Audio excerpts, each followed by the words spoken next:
Olá, meus queridos. Eu estava aqui agora refletindo sobre o tema seguir a Jesus. E esses dias eu tenho analisado. Seguir a Jesus, meu querido, não é fácil. Muitos seguem a Jesus porque quer mudar de vida. Muitos seguem a Jesus porque quer melhorar sua vida financeira. Poucos são aqueles que seguem a Jesus pelo que realmente Jesus é. Amém?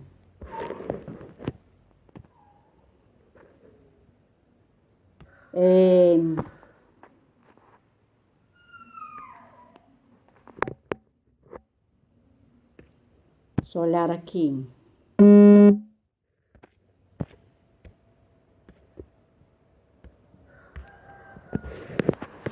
Em João 12:26, a palavra diz: quem me serve precisa seguir-me, e onde estou, o meu servo também estará. Aquele que me serve, meu Pai o honrará. Seguir a Jesus, meu querido, é dedicação, tá entendendo?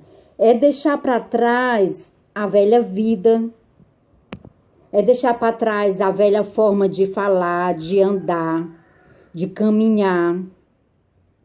Muitas vezes não adianta eu trocar a minha roupa, minha veste,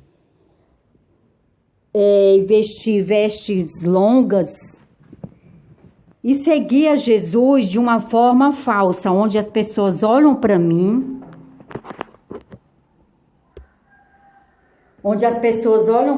e vê que eu estou seguindo a Jesus, mas se olhar mais atento vai ver, esta pessoa não tem uma vida de verdade separada para Deus.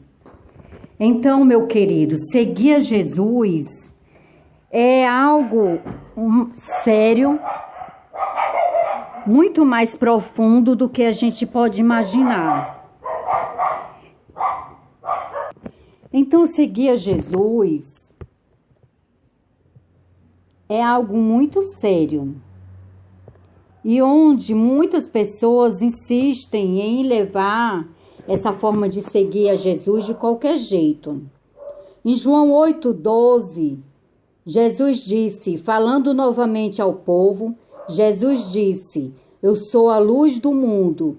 Quem me segue nunca andará em trevas, mas terá a luz da vida. Se Jesus é a luz do mundo, e ele disse que quem o segue nunca andará em trevas, mas terá a luz da vida.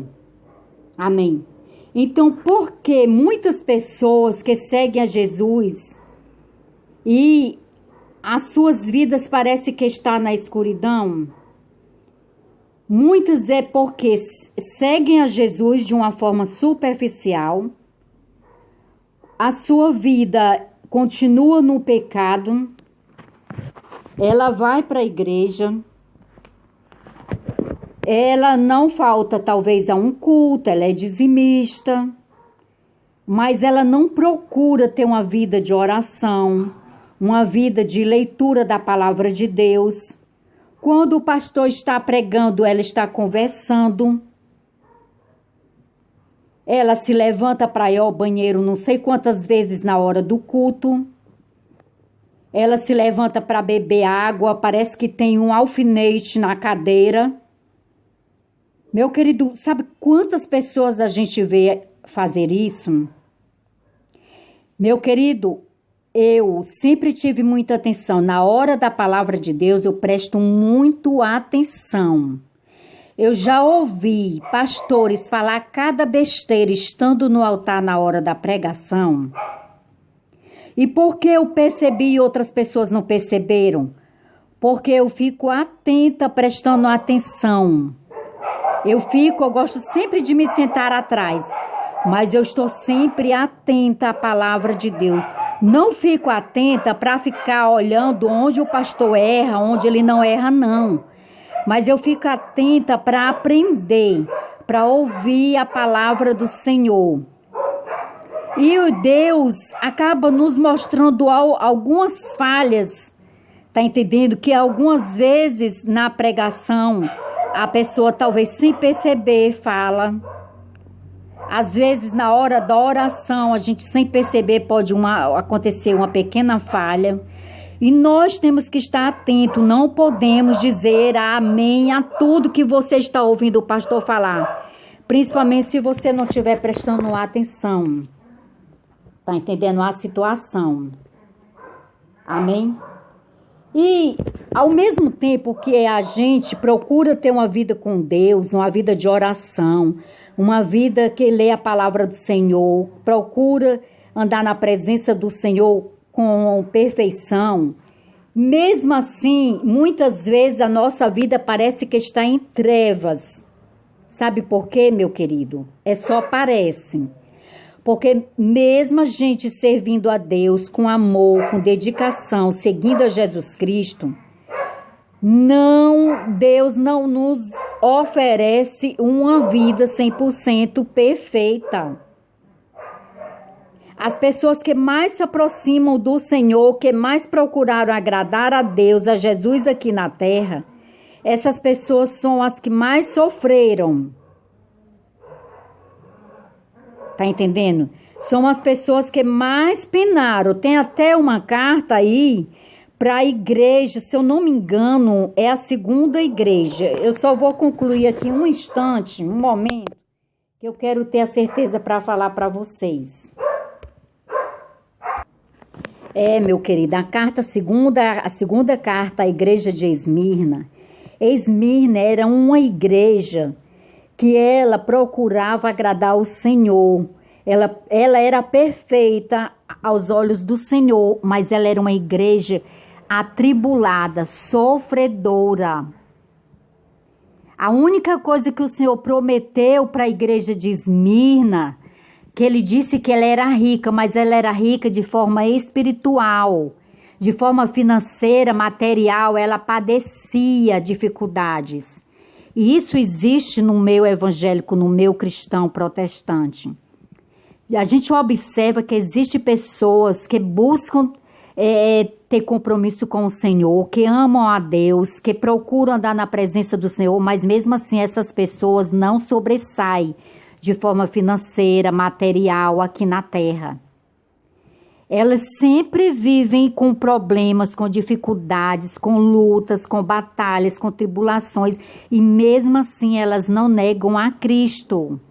Isso é seguir a Cristo de verdade, meu querido. Quando Deus mandou a segunda carta à igreja de Esmirna, e falou que a igreja de Esmirna era assim uma igreja que passava por tribulações, e mesmo assim era uma igreja rica diante de Deus, que ela permanecesse ali fiel para ela ser salva. Tá entendendo? E que além dela já ser uma igreja sofredora, que ela ainda ia ficar presa durante 10 dias, né? Lá na carta está escrito 10 dias de tribulação. Quer dizer, Esmirna era uma igreja perseguida porque ela procurava viver na presença de Deus. Ela procurava agradar a Deus, e isso existe, meu querido, nos dias de hoje. Quando nós seguimos a Cristo, não está escrito que nós vamos viver no mar de rosa, não. Às vezes parece que a gente ensina um evangelho errado. Porque, meu querido, o evangelho não é só vida boa. Evangelho significa mudança de vida, tá entendendo? Significa, tá entendendo, boas novas, boas notícias. Mas também, meu querido, o evangelho significa cruz, significa renúncia, significa tribulação. Sabe quantas pessoas seguem a Jesus Cristo por aí na terra e são perseguidas? Muitas vezes, meu querido, nós somos perseguidos pela nossa própria família quando a gente procura viver uma vida que agrade a Deus. Quantas vezes as pessoas ao nosso redor nos apontam dizendo: se você estivesse no caminho certo, sua vida não estava assim, sua vida não era assim, era de outra forma, era melhor. Às vezes as pessoas acham isso. Mas cada pessoa tem uma missão na Terra. E existe um tipo específico de igreja na Terra que não vai alcançar riquezas. E essa igreja, meu querido, é o ser humano. Lembra que cada um de nós somos a igreja de Cristo na Terra. Amém? E todos juntos passamos a ser o corpo de Cristo. Amém? Assim ensina a palavra de Deus. Então tem igrejas, tem pessoas na Terra que por mais que procure andar em perfeição na presença do Senhor, elas vão viver debaixo de lutas. Se a gente analisar a vida de alguns profetas, eles viviam muitas pelejas, muitas lutas, muita tristeza.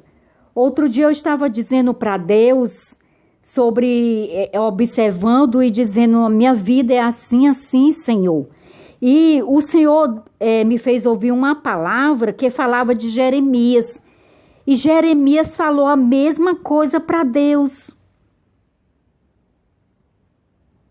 Tá entendendo? A gente não entende, não é fácil, meu querido. Só Deus que nos mantém na presença dele, porque principalmente quando a gente luta e não chega a lugar algum. Parece que o nosso porto seguro nunca chega. Parece que o nosso barco nunca chega no porto seguro. Luta que a gente passa na vida espiritual aqui na terra. Todo dia. E seguir Jesus Cristo, tá entendendo? Se ele não for Deus na nossa vida, a gente não consegue.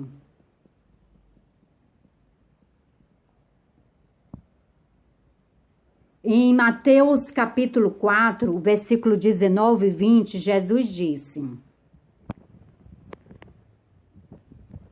E disse Jesus: sigam-me, e eu os farei pescadores de homens. No mesmo instante, eles deixaram as suas redes e o seguiram. Amém? Meu querido, seguir a Jesus tem um preço. Um preço alto da nossa parte, um preço de renúncia. Um preço, meu querido, de carregar uma cruz. Um preço, muitas vezes, de carregar uma coroa de espinho na cabeça. Sabe por quê? Porque muitas vezes somos atacados na nossa mente.